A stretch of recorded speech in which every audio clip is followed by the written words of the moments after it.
When a little kid is learning their native language, we do not expect them to speak in full, complex sentences.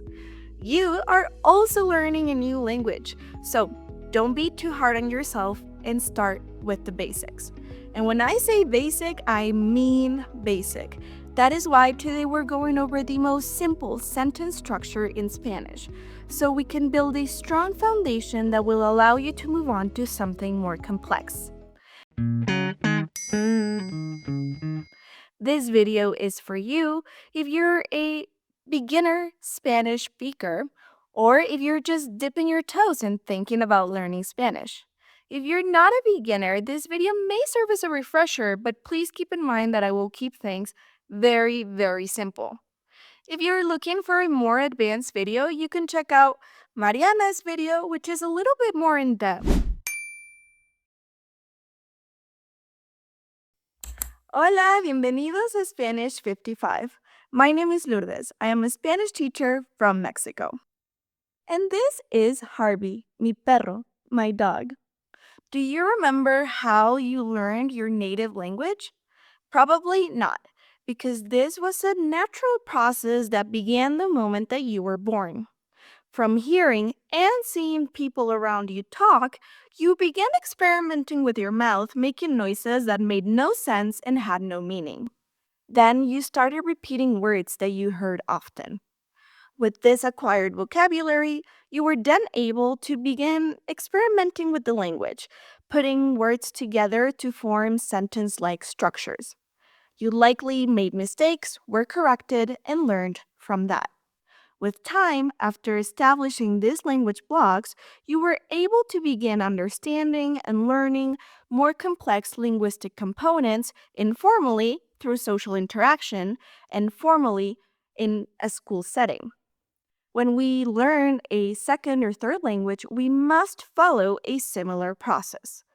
First, acquiring vocabulary, then beginning to understand grammar and conjugations so that then we can put it all together to construct more complex speech. But what happens? Many times, since we know what we want to say and that we can already communicate it in another language, we get discouraged and a little angsty. This is normal. Our first language can definitely serve as a tool when learning another language. However, this does not mean that we get to skip any steps. With that being said, let's get into the most simple sentence structures in Spanish. First, a little warm up, calentamiento. I want you to think of two sentences in English. One that describes a person, an object, or an animal, and one that describes an action. Keep them very simple, so no more than 4 words. Here are my sentences. The house is big. Steve walks fast.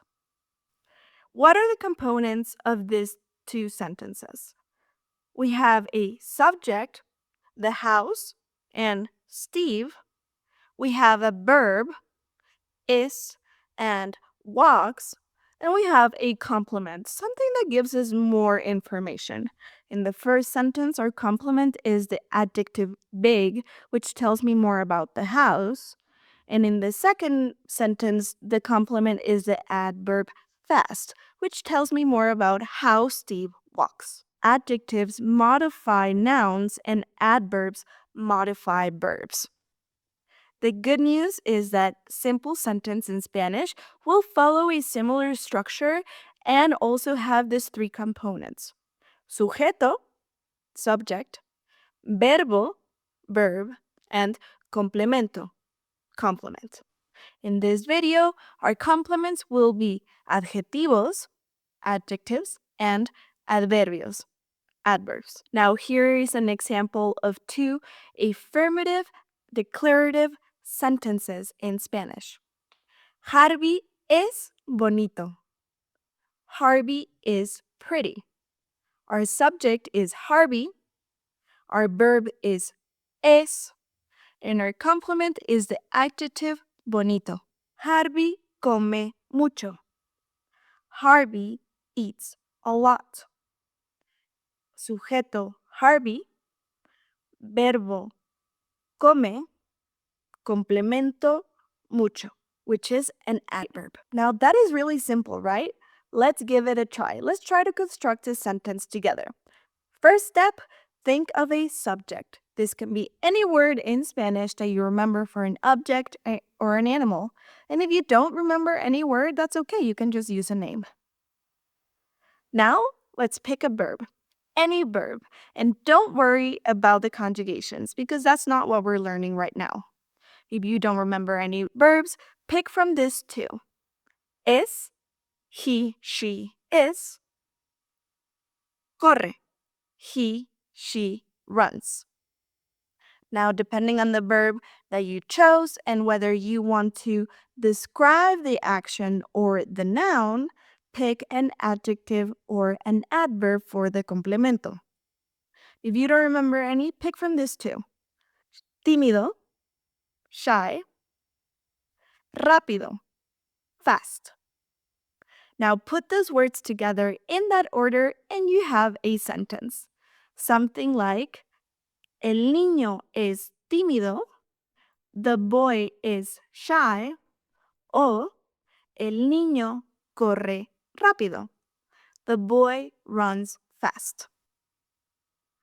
I added the article el in front of niño because just like in English, we need to have something that specifies what we are talking about. So this would translate to the boy, el niño. If you want to learn more about articles, please check out this video. Now, if you thought that constructing a simple sentence was easy, turning that sentence into a negative statement is even easier. The only thing you have to do is add a no in front of the verb. For example, Harvey no es bonito, which is a lie. He is bonito. Harvey no come mucho. Harvey does not eat a lot, which is also a lie because he eats a lot. Now, you try it. Remember, you only have to add a no in front of the verb. Turn these two sentences into negative statements. El niño no es tímido. El niño no corre rápido. Perfecto. Now, if that was simple, asking a question is even more simple. Why? Because we keep the same sentence structure. When you're asking a question in writing, the only thing that you will have to do is add the question marks. An upside down question mark at the beginning of the sentence and a normal one by the end of the sentence. Now, if you're asking a question when speaking, what will change is your intonation. It will go slightly up at the end, something like this. El niño es tímido. El niño corre rápido. See, I changed my intonation to express a little doubt. Now you try it. Ask this question. Harvey es bonito? Sí, we already established this. Harvey es muy bonito. He is very pretty. Muy bien. That was simple, right? As you can see, with vocabulary, we can start constructing sentences. That is why it is incredibly important that we acquire new vocabulary every day, just like little kids. And don't worry about conjugations right now because that will come with time. One thing at a time. I highly recommend that you check out our YouTube page for more videos just like this one. We have an array of topics and things that might interest you and will help you get started in your journey. And leave us a comment to let us know what you would like to see. Now, if you're looking to work one-on-one with a certified coach, make sure to check out the link in the description, where you can book a free consultation with one of our coaches. They are ready to help you build a personalized plan that will help you achieve your goals. Ahora sí, leave me your sentences in the comments and let me know what you think of this video. Give it a big me gusta if you liked it and subscribe for more. Hasta la próxima!